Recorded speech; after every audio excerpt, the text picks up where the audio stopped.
Good morning, student. This is our seventh lecture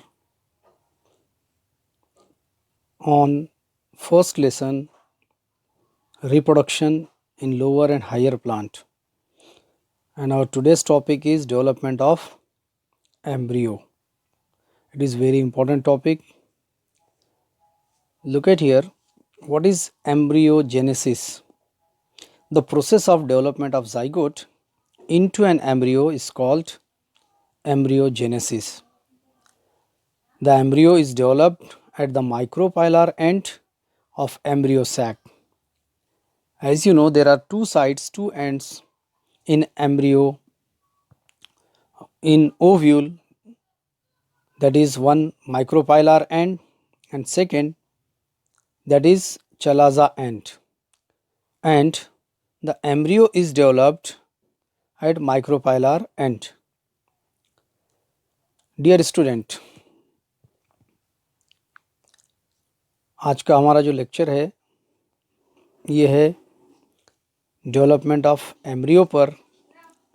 हमारे previous lecture में हमने discuss किया था डेवलपमेंट ऑफ एंडोस्पर्म और पेन, प्राइमरी एंडोस्पर्म न्यूक्लियस. ये बहुत ही इंपॉर्टेंट टॉपिक है. Development of embryo means embryogenesis, यानी वो प्रोसेस जिसमें जाइगोट डेवलप होता है और एम्ब्रियो बनाता है, that is embryogenesis. Embryo develop होता है माइक्रोपाइलर एंड पर एम्ब्रियो सैक के. एम्ब्रियो सैक के दो एंड्स है, एक है माइक्रोपाइलर एंड और दूसरा chalaza and. And look at here, the growth of embryo sac triggers only after a certain amount of endosperm is formed. Embryo का डेवलपमेंट उसी वक्त होगा जब एंडोस्पर्म फॉर्म हो जाएगा, कुछ ना कुछ एंडोस्पर्म फॉर्म होगा. And after fertilisation the embryonic development begins. और जैसे ही फर्टिलाइजेशन कंप्लीट होता है एम्ब्रियोनिक डेवलपमेंट स्टार्ट होता है.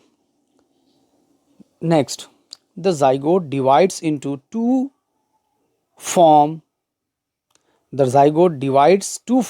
two-celled pro-embryo. zygote डिवाइड होगा फर्स्ट ऑफ ऑल, बनाएगा two-celled structure that is called as pro-embryo. And the larger cell towards the micropyle is called basal और suspensor initial cell.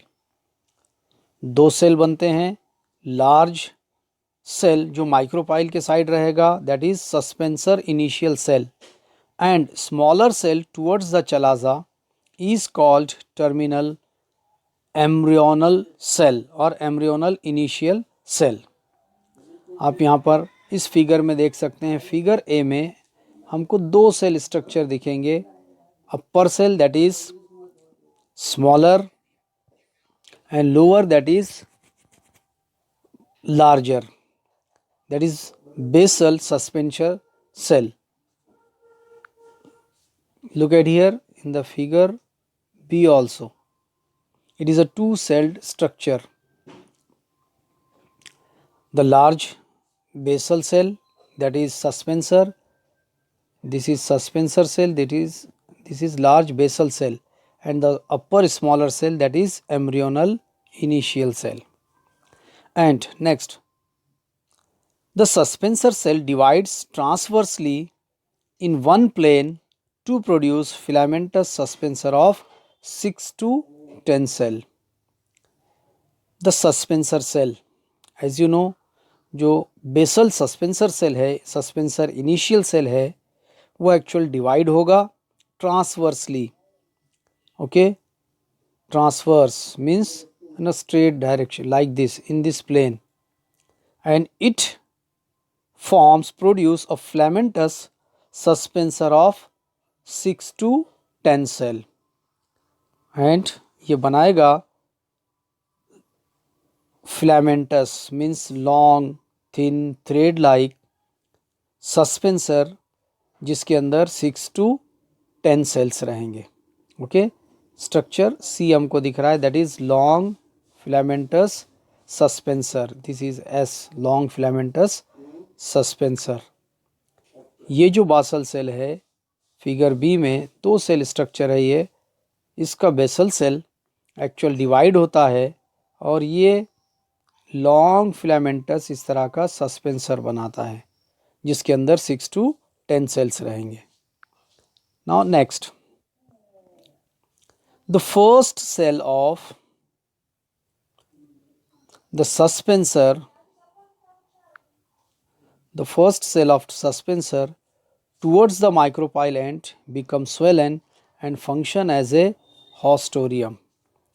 अब इस 8 to 10 sales में से एक सेल सस्पेंसर का, the first cell of suspensor towards micropyle and become swell, फूल जाता है, and function as a haustorium, and the lower most cell of the suspensor is known as hypophysis।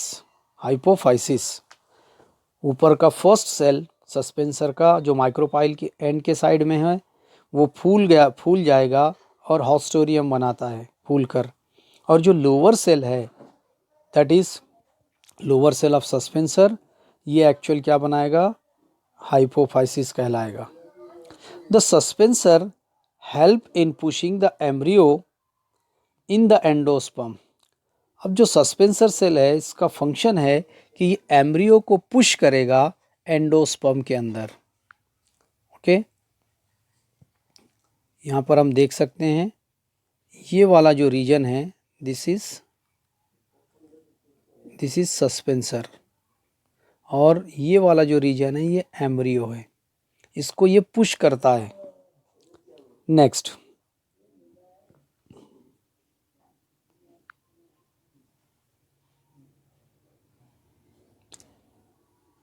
the suspensor help in pushing the embryo in the endosperm, and the embryonal initial cell undergo 3 successive mitotic division and to form octant।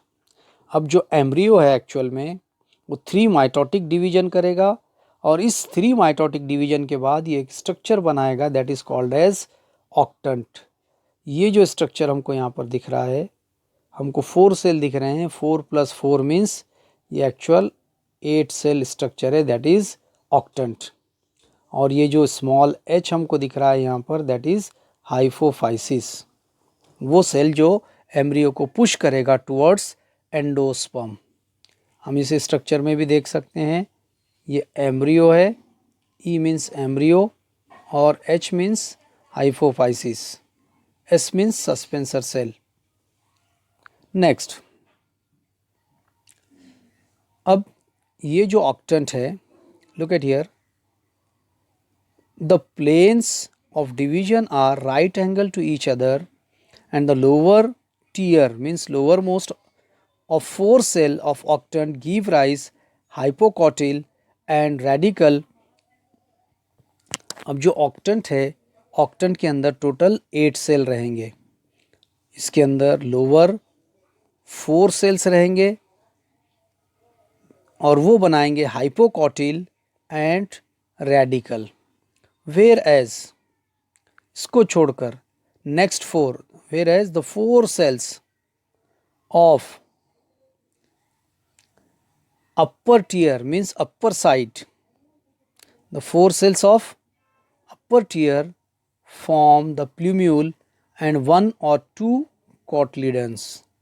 अब एक 8 cell structure octant जिसके lower 4 cell वो radical बनाते हैं, जैसे कि अभी हमने यहाँ पर देखा है रेडिकल एंड हाइपोकॉटिल क्या फॉर्म करेंगे, रेडिकल एंड हाइपोकॉटिल, आप यहाँ पर देख सकते हो।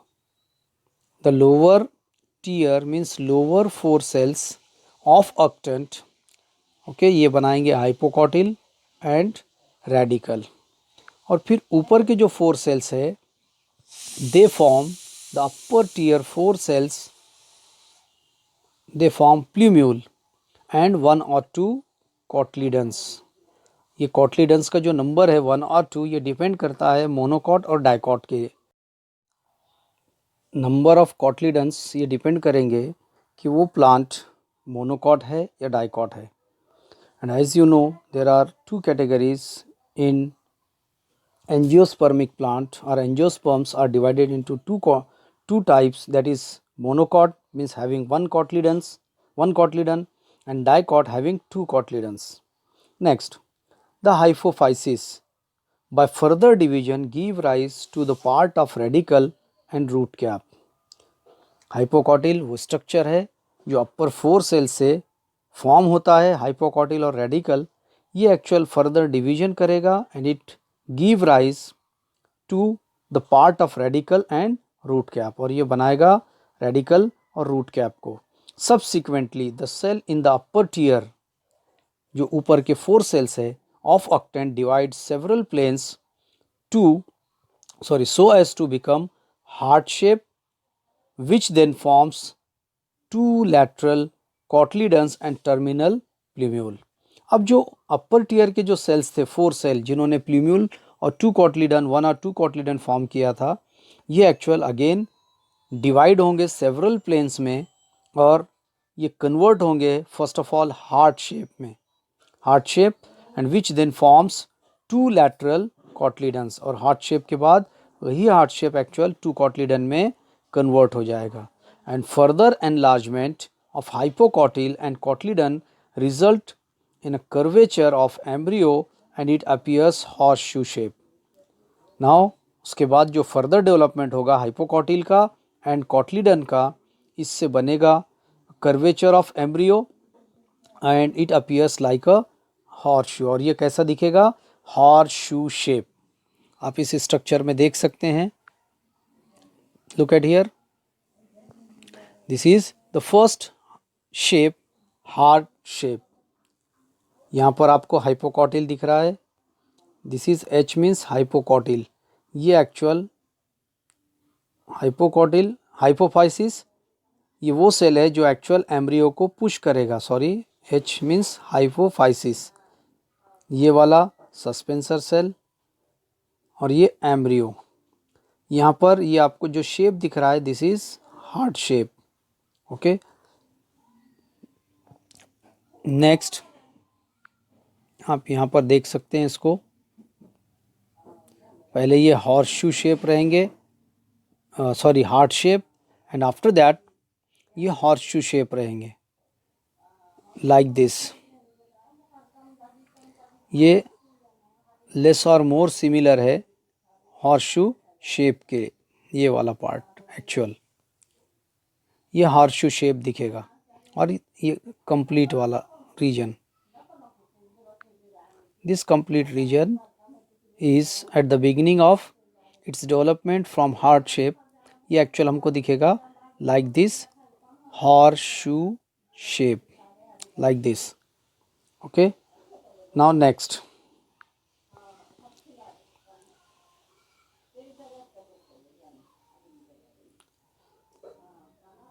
look at here.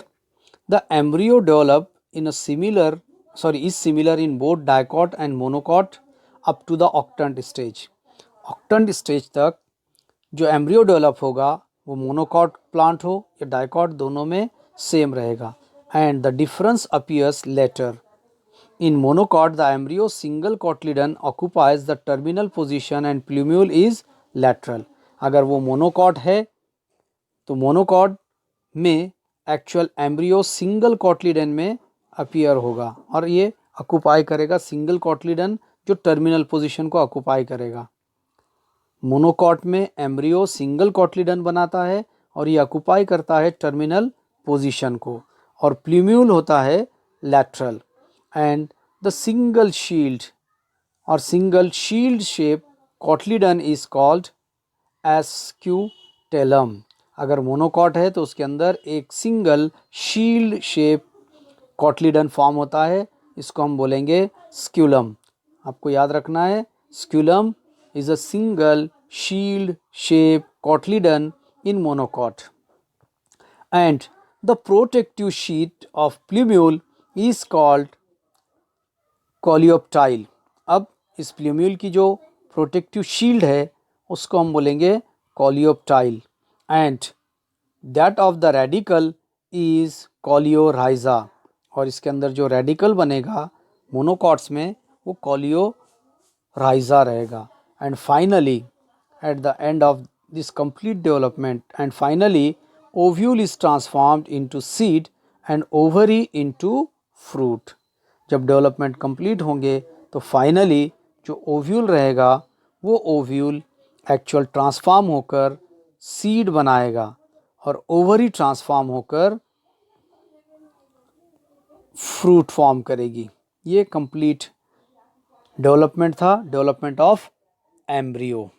Got it student?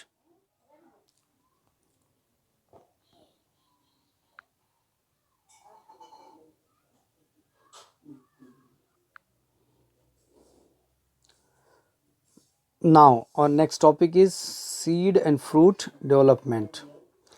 जैसे ही डेवलपमेंट कंप्लीट होता है, फर्टिलाइजेशन, एम्ब्रियोजेनेसिस कंप्लीट होगा, अब ये जो ओव्यूल है वो सीड फॉर्म करेगा एंड ओवरी फ्रूट फॉर्म करेगी.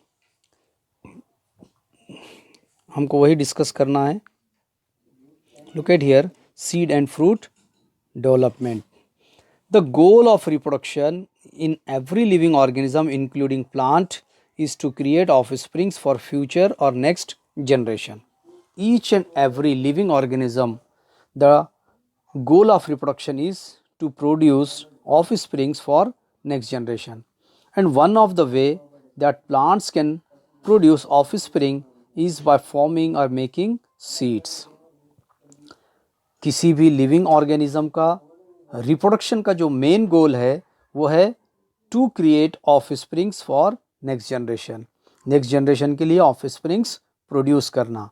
एंड एक वे है, one of the way in plant, एक ऐसा वे प्लांट में जो ऑफस्प्रिंग प्रोड्यूस करता है, इट इज़ बाय फॉर्मिंग और मेकिंग सीड्स. ये जो है वो सीड बनाकर इसको फॉर्म करते हैं, या इस तरह से वो रिप्रोडक्शन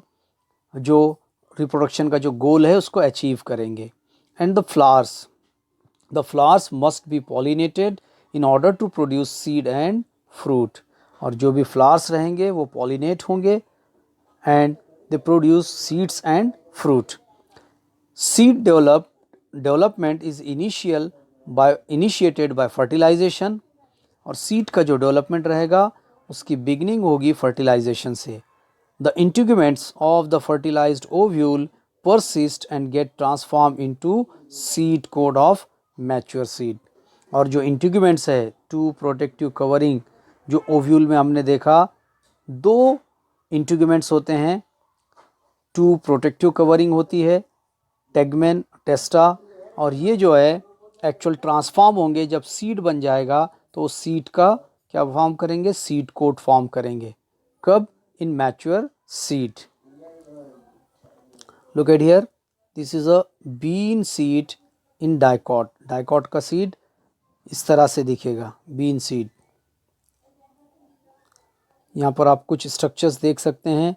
सीड कोट भी है, कॉटलीडन्स भी है, कॉटलीडन 1 और कॉटलीडन 2. मीन्स ये कौन सा प्लांट हो गया? This is dicot seed. Radicle means actual वो प्लेस जहाँ से सीड से रूट डेवलप होगा. And hypocotyl, okay, it is hypo and epicotyl, it help in the development of shoot region. Now next,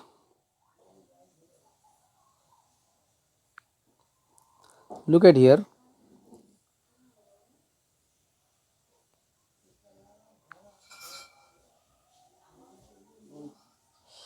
seeds sometimes consist of two distinct covering, a typical outer seed coat that is testa and the inner thin that is tegmen.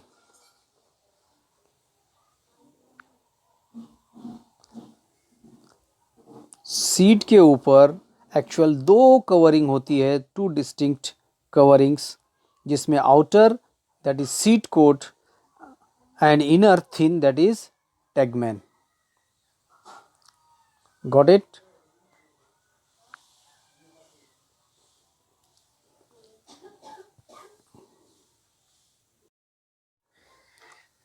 Next, the new cellus. The new cellus in the ovule may persist in some genera like black pepper and beet as a thin papery layer, that is perisperm.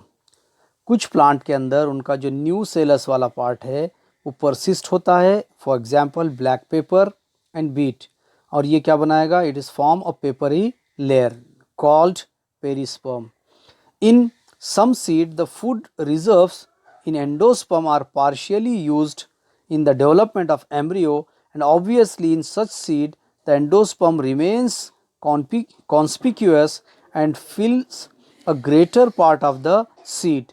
Thus the resultant seed is endospermic or albuminous, example castor, coconut, maize, etc. कुछ plant के अंदर जो seed develop होता है वो reserve food means from endosperm से क्या करेगा, वो पार्शियली उसको यूज़ करेगा एज ए फूड, और रिमेनिंग बहुत सारा पार्ट उसका रिमेन रह जाएगा एम्ब्रियो के साथ.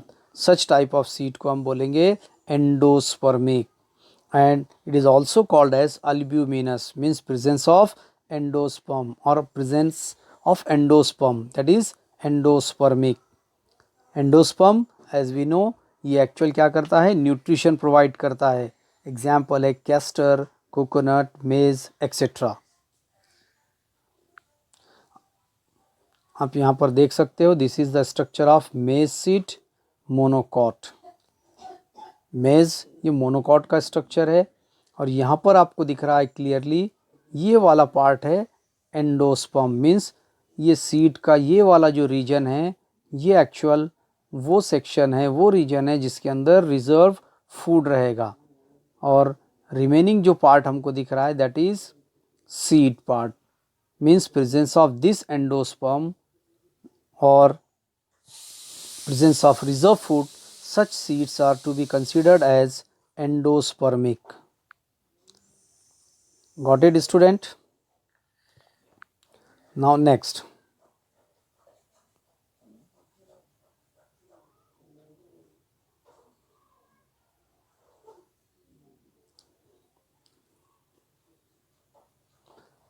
in other seeds the embryo absorb food reserved from the endosperm completely during its developmental stage. Thus the endosperm disappear or disorganize.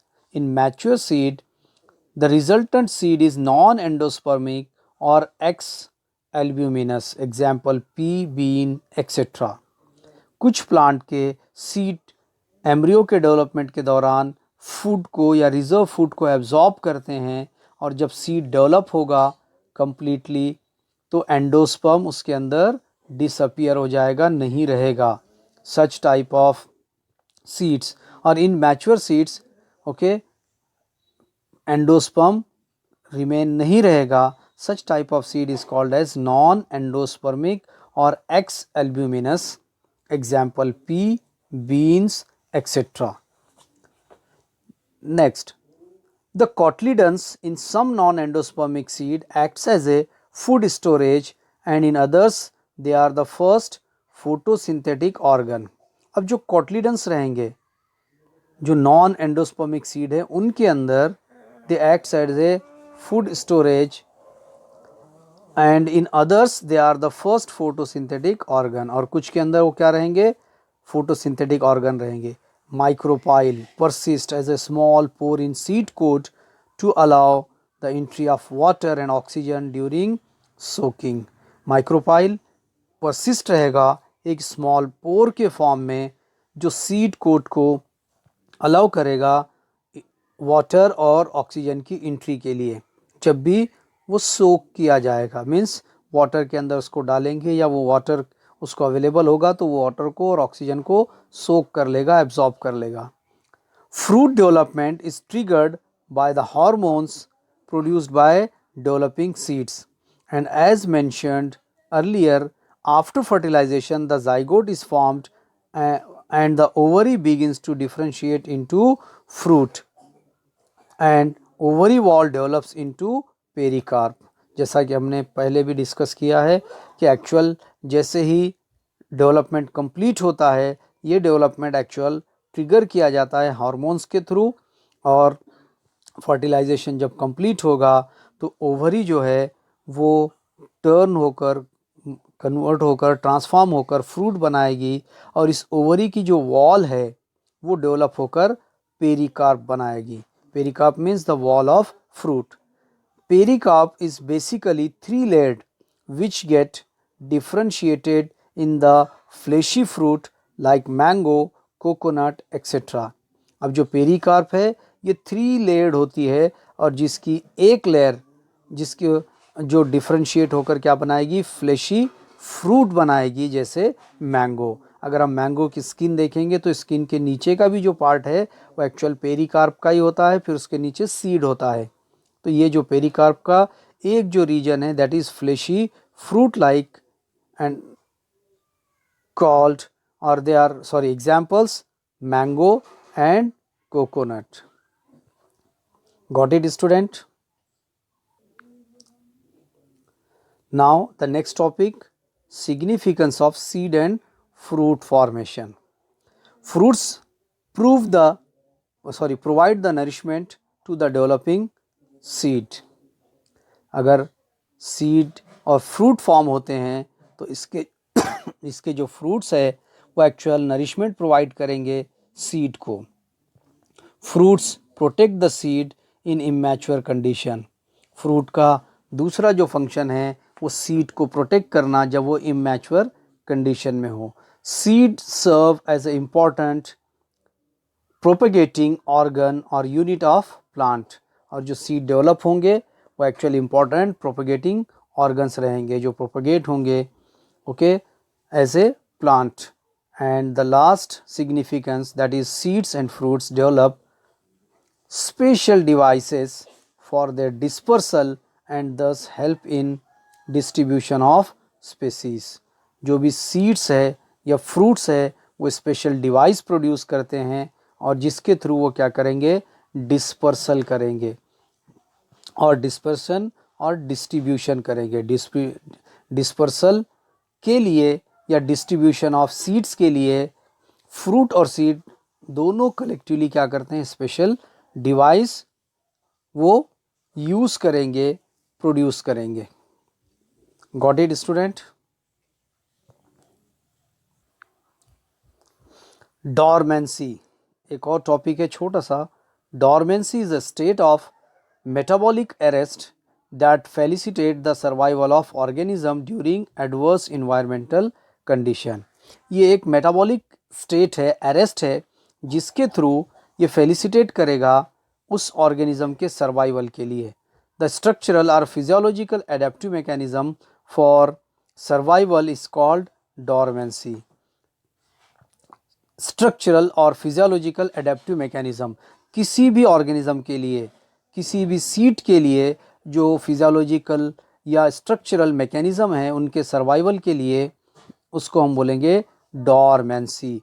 Mature and viable seeds will not germinate even in the presence of favourable condition and they are dispersed at different places during dormancy.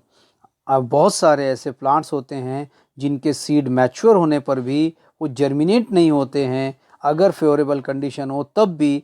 क्यों? कि वो dispersal का wait करते हैं, and they are disperse at different places during their dormancy. वो अपनी dormancy के time पर वो डिस्पर्स होंगे, फिर बाद में जर्मिनेट होंगे. And viable seeds germinate only after the completion of dormancy period.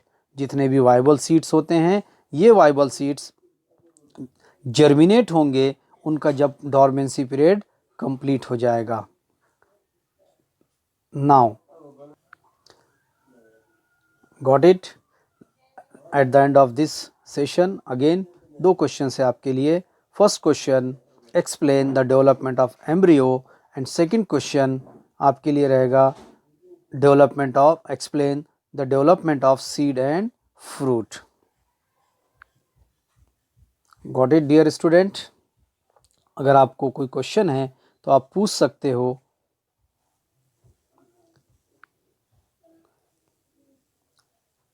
Thank you. Have a nice day.